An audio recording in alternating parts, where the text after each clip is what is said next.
Hey, what's up guys? Today I want to show you how to replace the diesel filter on this Volkswagen T4 2.4 liter diesel. The fuel filter on this car is located on the right side, on the driver's side, right below the battery, down there. So if you have a look on the top of the fuel filter, you've got 4 fuel lines. This one, it comes from the fuel tank, it goes into the filter and then it comes out through this fuel line.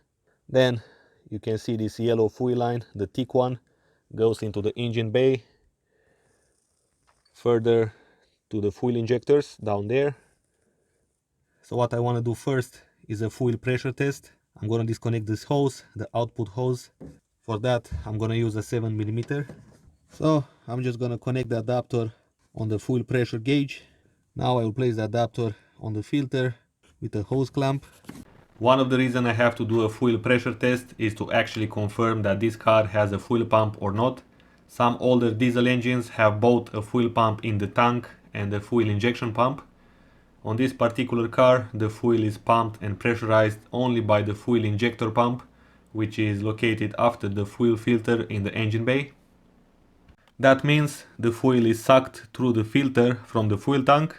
This is important to know when diagnosing the fuel system on this car. Anyway, back to this filter. As you can see, there is no fuel pressure on the output hose which comes from the fuel tank. Therefore, this car has no fuel pump or fuel sender in the tank.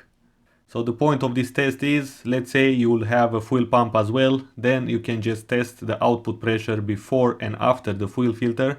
Compare the values, and if you get lower fuel pressure after the filter, it's a clear confirmation that you will need a new filter. So I'm gonna just remove this safe clip, pull it out.